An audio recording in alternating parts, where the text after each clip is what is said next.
तो चलिए बच्चों, अब आते हैं हम अपने अगले टॉपिक पे जिसका नाम है म्यूटेशन। म्यूटेशन वर्ड बहुत इंपॉर्टेंट है, ठीक है। ये इसलिए भी इंपॉर्टेंट है क्योंकि ये आपके एग्जाम में तो आएगा ही आएगा, साथ में एंट्रेंस में भी इनके क्वेश्चंस आते हैं। तो म्यूटेशन जो वर्ड है इसको दिया किसने था? तो इसको दिया था डी व्रीज नाम के साइंटिस्ट ने। और सबसे पहले तो म्यूटेशन होता क्या है, देखिए हमारी बॉडी में क्या होता है, अचानक से जो चेंज आता है, चेंजेस हमारी बॉडी में जो आते हैं उनको हम क्या कहते हैं, म्यूटेशन कहते हैं, ठीक है। अब म्यूटेशन की जहाँ बात आती है तो इवोल्यूशन की भी बात आती है, क्योंकि हम आज जो देखो हमारे जो पूर्वज थे, हमारे जो एंसेस्टर थे वो कौन थे? कहीं ना कहीं वो मंकी को हम मानते हैं, है ना, चिंपैंजी मंकी जो भी मानते हैं, पर आज हम उन्हीं से डेवलप हुए हैं। तो ये कहीं ना कहीं म्यूटेशन की वजह से ही होता है। और म्यूटेशन आता क्यों है? तो बहुत सारे कारण है वैसे तो म्यूटेशन के। तो यहाँ पर जिन कारणों से म्यूटेशन होता है यानी कॉज ऑफ म्यूटेशन, उसको कहते हैं म्यूटेजन, ठीक है। तो म्यूटेशन का डेफिनेशन एक बार देख लेना और म्यूटेजन क्या होता है वो देख लेना। इसके टाइप्स क्या होते हैं? तो फिजिकल और केमिकल। फिजिकल में क्या आएगा? एक्सरे, गामा रे, अल्फा रे और यूवी रे से, बीटा रेज भी आते हैं, ठीक है। और इसमें केमिकल में आ जाएगा आपका कोल्चिसिन, मस्टर्ड गैस, एक्रिडीन, ये आएंगे आपके केमिकल म्यूटेशन में, ठीक है। अब देखिए टाइप्स ऑफ म्यूटेशन। तो जो म्यूटेशन होता है वो दो प्रकार का होता है, एक होता है क्रोमोसोमल, एक होता है जीन म्यूटेशन। तो क्रोमोसोमल जो होता है ना, ये भी दो प्रकार का होता है। पहला होता है स्ट्रक्चरल चेंज, यानी जब क्रोमोसोम के स्ट्रक्चर में चेंज आता है उसको हम कहते हैं क्रोमोसोमल में क्या, स्ट्रक्चरल चेंजेस, ठीक है। जिसमें तीन टाइप के होते हैं, देखो डिलीशन, डुप्लीकेशन, इन्वर्जन। अब समझते हैं इसको। देखिए जैसे मान लो मेरे पास ये क्रोमोसोम है, ये क्रोमोसोम है, सेट में होता है क्रोमोसोम, सबको पता है ये चीज। अब क्या है, मान के चलो देखो यहाँ पर ये जो मैंने सेट यहाँ पर बनाया है ए बी सी, और यहाँ मैंने लिखा है A dash B dash C dash. अब क्या होगा, देखो जो अपना डिलेशन है, डिलेशन का मतलब होता है गायब होना, है ना, गायब होना, विलोपन यानी गायब होना। अगर मान के चलो यहाँ का ये सी वाला हिस्सा क्या हो जाए, डिलीट हो जाए। डिलेशन मतलब डिलीट, डिलेशन मतलब डिलीट, सिंपल। तो यहाँ का हिस्सा अगर डिलीट हो जाए, डिलीट हो गया, तो इसको क्या बोलेंगे हम लोग, डिलीशन बोलेंगे। तो क्या होगा, सोचो अगर इतना क्रोमोसोम हट गया यहाँ का, तो इतने से क्रोमोसोम में बहुत सारे जीन्स होंगे, तो वो जीन्स के करेक्टर भी तो हट जाएंगे। तो ये वही चीज है, इसको क्या बोलते हैं, डिलीशन बोलते हैं, ठीक। तो जो आपका डिलीशन जो है, देखो एक डिजीज होता है क्राइडो कैट डिजीज, है ना, जिसमें क्या होता है कि जो बच्चा होता है, बच्चे का लैरिंग्स जो होता है वो अफेक्ट होता है। जिससे क्या होता है कि जो बच्चा जब रोता है ना, तो बिल्ली जैसे रोने की आवाज आती है उसकी। ये कब होता है, जब 5th नंबर के क्रोमोसोम पर डिलीशन होता है, मतलब जो 5वें नंबर का क्रोमोसोम होता है, जब उसमें डिलीशन होता है ना, तो क्राइडो कैट नाम का डिजीज होता है। ये 1 मार्क्स में आ सकता है, ठीक।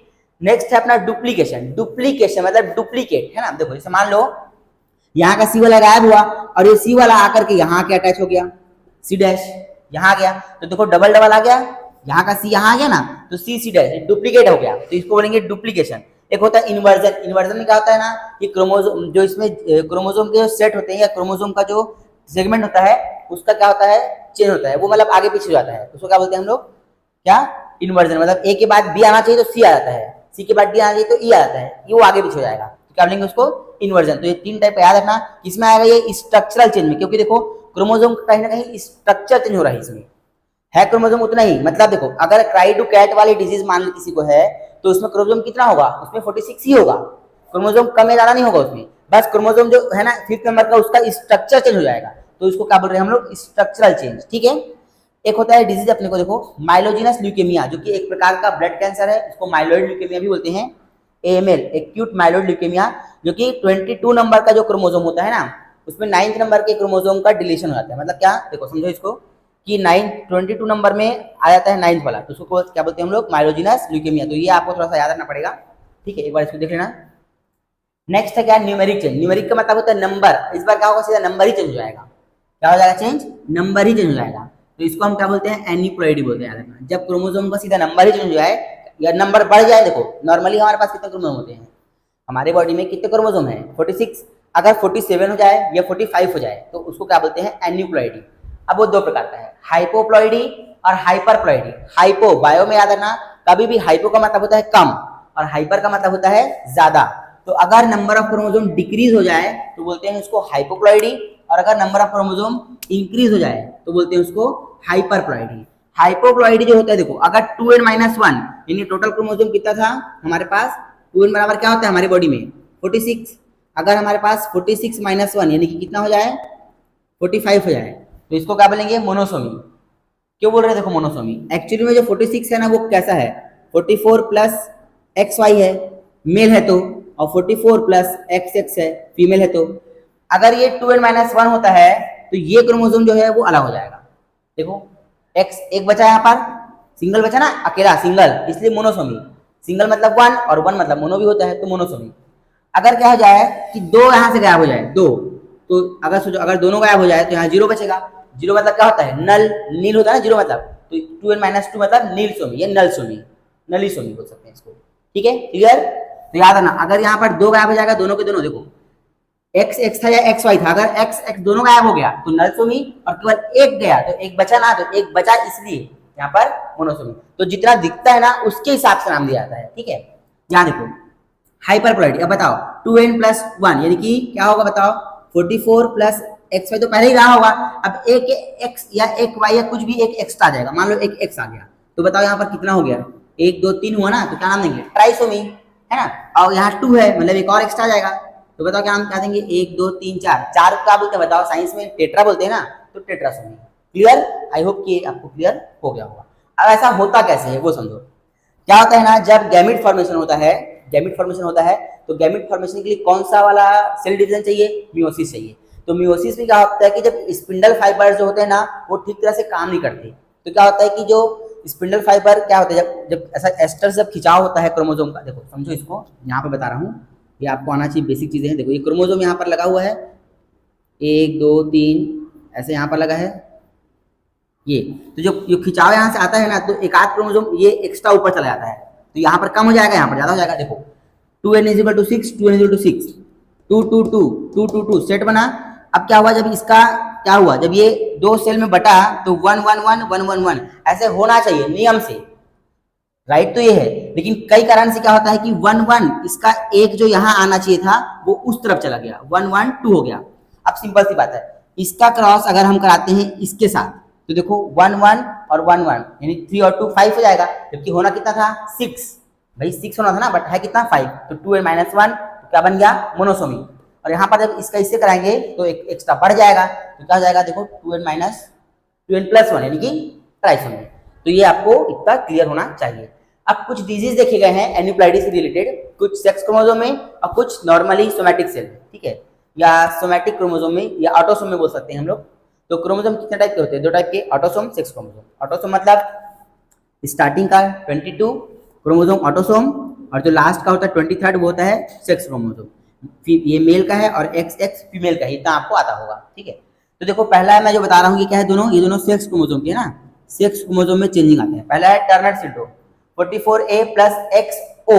अब बताओ XO, O नहीं एक्चुअली में 0 है, तो 44A, ए मतलब ऑटोसोम 44 है और X एक बस है, बताओ क्या बोलेंगे इसको, मोनोट्राइटेटर्नल, क्या बोलेंगे बताओ, एक है ना यहाँ पर, तो मोनोसोमी बोलोगे, सिंपल मोनोसोमी बोल दो, क्योंकि देखो ना बताया था ना, एक बस रहेगा तो क्या बोलेंगे, मोनोसोमी, और बिल्कुल भी नहीं है तो नलसोमी। देखो यहाँ पर क्लाइनफेंटर में क्या होगा, ये कहाँ होगा पता है, ये होगा आपका किसमें, फीमेल में होगा, याद रखना। ठीक है, इसमें होगा ये टर्नर सिंड्रोम जो है, याद रखना। नेक्स्ट समझते हैं इसको, क्लाइनफेंटर सिंड्रोम। देखो क्या है, 44A + XY, इसमें क्या होगा, यहाँ पर देखो क्या होगा, 44A + XY, ये तो होगा अपना क्या, सिंपल ऑटोसोम, 3 है, देखो 3 मतलब क्या, ट्राइसोमी, याद रखना। यहाँ पर क्या होगा, ये हो गया आपका ट्राइसोमी। इसके बाद डाउन सिंड्रोम, डाउन सिंड्रोम जो होता है ना वो 21 क्रोमोसोम में ट्राइसोमी होता है। 21 क्रोमोसोम जो होगा ना उसमें एक और क्रोमोसोम आके जुड़ जाएगा, तो 21 वाला सेट में नहीं, 3 रहेगा वहाँ पर। नॉर्मली कितना होता है, 2 होता है ना, यहाँ पर 21 वाला ऐसा 3 रहेगा, तो उसको क्या बोलेंगे अपन, डाउन सिंड्रोम। इसके बारे में और भी पढ़ेंगे थोड़ा सा, क्योंकि ये और भी एक्स्ट्रा है, आ सकता है इसमें से थोड़ा क्वेश्चन। एक होता है एडवर्ड सिंड्रोम, 18 में होता है ट्राइसोमी। तो आपको ये थोड़े थोड़े कम से कम आने चाहिए कि कौन किस में होता है, क्या है, कैसे है। 1 मार्क्स में भी क्वेश्चन आ सकते हैं, CBSE में तो MCQ आना ही आना है, तो वहाँ के लिए भी काफ़ी इंपॉर्टेंट है ये। तो आई होप कि आपको वीडियो समझ में आया होगा, तो वीडियो को लाइक करें, सब्सक्राइब करें, और चैनल को तो सब्सक्राइब कर ही दें, ठीक है। और ताकि मेरे जितने भी नोटिफिकेशंस जाएंगे आपके पास जल्दी पहुँच जाएँ, और जल्दी जल्दी आपके एग्जाम की तैयारी में आप भिड़े रहो, ठीक है। तब तक पढ़ाई करते रहिए, ऑल द बेस्ट। तो चलिए बच्चों, अब हमारा म्यूटेशन का ही सेकेंड टॉपिक है, जो कि है जीन म्यूटेशन। यहाँ पर क्या होगा कि जीन लेवल पे, यानी कि थोड़े पॉइंट लेवल पे चेंजिंग आएंगी कुछ इसमें क्रोमोसोम में, तो इसी को हम कहते हैं क्या, पॉइंट म्यूटेशन। तो आपके एग्जाम में पॉइंट म्यूटेशन पूछे यानी कि बिंदु परिवर्तन या जीन म्यूटेशन पूछे, मतलब उसका एक ही है। देखो two types of gene mutation. क्या होता है कि अगर पूरा क्रोमोसोम बदल गया या क्रोमोसोम का कोई सेगमेंट बदल गया तो उसमें क्या होता है कि बहुत सारे जीन्स क्या है वो बदल जाते हैं, हेर फेर हो जाता है। लेकिन क्या होता है कई बार पूरा पूरा क्रोमोसोम नहीं ना तो पूरा उसका सेगमेंट, केवल एक पॉइंट बदलता है, केवल एक जो बेस होता है नाइट्रोजन बेस वो बदलता है, जिसकी वजह से क्या होगा कि पूरा पूरा अपना प्रोटीन ही बदल जाएगा। तो उसको हम क्या कहते हैं, जीन म्यूटेशन। देखिए समझो इस चीज को। जैसे मान लो सब्स्टिट्यूशन यहाँ पर है, देखो substitution of any nitrogenous base by other basis, यानी कोई एक बेस होगा वो किसी दूसरे बेस को क्या कर देगा, सब्स्टिट्यूट कर देगा। मतलब जैसे मान लो यहाँ पर ये है तो ये वाला बेस आएगा, मान लो ये एडेनिन है, एडेनिन है, यहाँ पर क्या होगा ग्वानिन आएगा, इसको यहाँ से हटा देगा और खुद आ जाएगा। ठीक है, तो ये होगा क्या आपका सब्स्टिट्यूशन। अब देखो इन डीएनए सब्स्टिट्यूशन कहाँ देखने को मिलता है, डीएनए में। जैसे मान लो हमारे पास ये डीएनए है, ये डीएनए है। अब डीएनए में मान लो ऐसा नॉर्मल इसका जो सीक्वेंस है AGC, ठीक है, TA। अब मान लो ये C वाला बदल गया, C हट गया। अब डीएनए के हिसाब से क्या बनता है, डीएनए चेंज होगा। अगर मान के चलो अगर डीएनए में मान लो ये C बदल गया, C की जगह मान लो T आ गया, तो फिर इसका इफेक्ट इसके mRNA पे पड़ेगा ना कि नहीं पड़ेगा, पड़ेगा, कंफर्म है।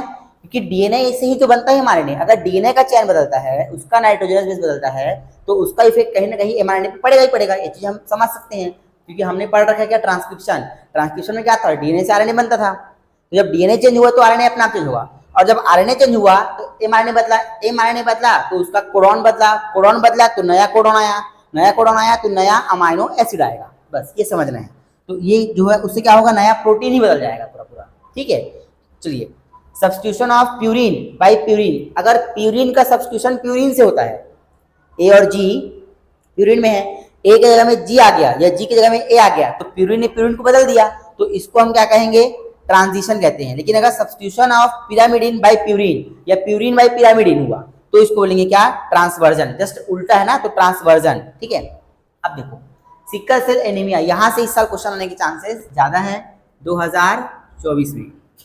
सीबीएसई में भी आ सकता है और बाकी बोर्ड भी आएगा, सीजी में भी आएगा।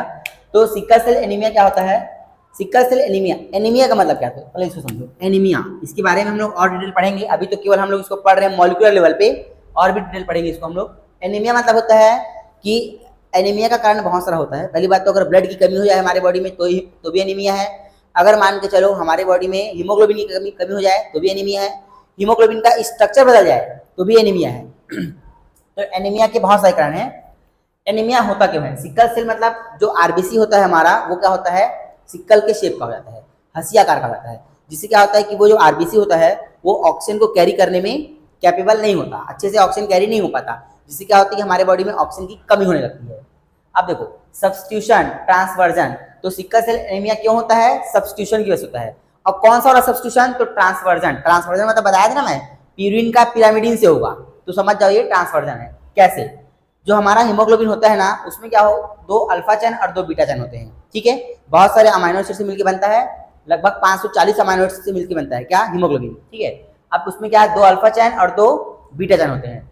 अब 6 पोजीशन पे क्या होता है, जो अल्फा चैन होता है, जो बीटा चैन होता है हमारा, देखो जो बीटा चैन है इसके 6 पोजीशन पे, भाई बीटा चैन क्या है, बहुत सारा अमाइनो एसिड से मिलकर बना है, ऐसा बीटा भी तो बना होगा अमाइनो एसिड से।